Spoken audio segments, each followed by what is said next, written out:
Well, tomorrow the Democrats take the stage for their final debate. It'll be interesting to see if Obama goes after Hillary, given that a new CNN poll shows the two candidates are now in a statistical dead heat in New Hampshire. But first, let's dissect this thing that happened today. Chris Wilson is a Republican strategist and CEO of Wilson Research Strategies.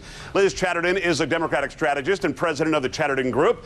And Jonathan Allen is a reporter with Congressional Quarterly. All right, listen, welcome to all three of you. And this roundtable has to start with what the heck was that today? First, the moderator, let's keep it snappy. Let's keep it tight here. Let's not get and she seemed a little bit snippy and it just set a weird tone, did it not? It did, and I think that's one of the reasons why you don't find many newspaper people hosting TV debates. That's probably what the story is. Did you all know going into this that Alan Keyes was running for anything? No. Liz? No, I was as shocked as anybody to see Alan Keyes up there. I kept asking people, when did he announce for president? I mean, that was completely shocking. I had no idea he was running for president. I think he was in town. He was having a meal or something, and somebody said, hey, what do you think? We got an open podium up there. Joe, I don't think Republicans want him to be their nominee. His track record against Barack Obama, if you'll recall, in that Senate race is pretty lousy. Yeah, well, right, but I mean, I wonder, why does he show up? Because the Democrats have Kucinich? Hey, let's throw Alan Keyes in there. And he really did argue for more time the entire time he had the floor. I don't know what he stands for. Well, at this point, pretty much anyone who says they've seen a UFO can get into the debate. So that was kind of the key mark that Keyes had to meet. Hey, Liz, I got to ask you this. As somebody from the other side, well, you were expecting that everybody would go after Huckabee, and when it didn't happen, what did you think?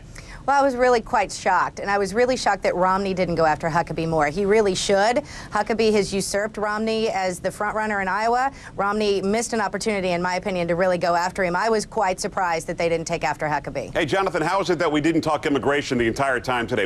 That's supposed to be the hot topic in Iowa with their meatpacking plants and illegals, all over town taking jobs. Why didn't we hear about this? Maybe the Iowans get enough of the immigration debate without focusing this debate on it. They hear a lot about it, but it's interesting. You asked about not going after Huckabee. There's kind of a problem here for Mitt Romney, which is if he goes after Huckabee, it may hurt him.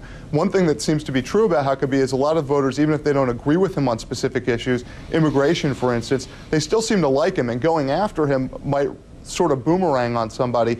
I think Romney was hoping that someone else on that stage might go after Huckabee a little bit. Yeah, but I mean, if it's not Romney that goes after him, then he probably doesn't benefit from taking him down a notch. And by the way, Giuliani going into this, hey, Chris, I'm wondering, going into this, Giuliani was the hottest candidate before, weeks ago. Suddenly, he's like the third person you talk about, or the fourth person even in this race. How does that happen? How does he play second fiddle? He didn't look like he was very comfortable with it. Well, I think Giuliani has seen his numbers drop a lot, and that's what a lot of us on the Republican side were predicting would happen as voters started to examine his position on social issues. And not just overall has it dropped. It's dropped dramatically with conservatives, with people who go to church once a week or more, with those who are most likely to vote and those who are paying the most attention. So Giuliani, with those universes I just discussed, is in second or third place nationally. And I think that is a situation that's kind of motivating what's happening there. Back to your point, though, about Huckabee and Romney, you got to keep in mind that Romney's attacking Huckabee right now on TV. Right, but he had an opportunity to do it face-to-face. Is it that he was afraid to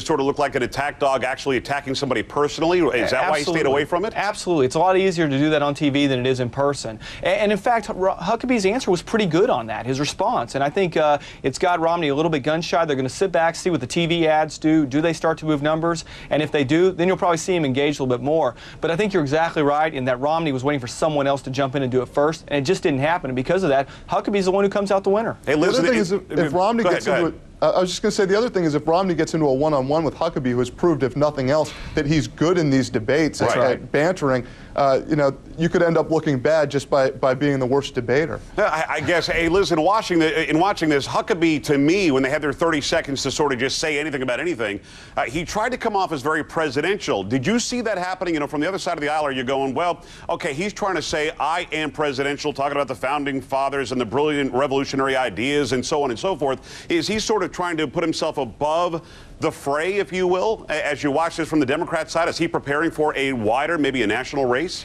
Well, I definitely think he's making his move. I think he's saying, I'm here, I'm legitimate, I'm no longer a second-tier candidate. I'm one of the big players. You may be facing me in November. And you know what? I'm a real player. I am a legitimate presidential candidate.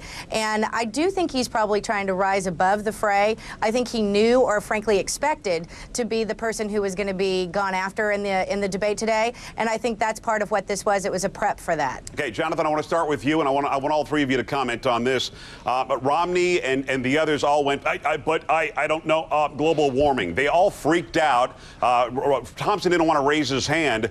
I thought that the conservative angle was, yeah, you know, global climate change is happening, but I'm not really sure that it's us that's doing it. They all seem to pander to that. Jonathan, what did you see?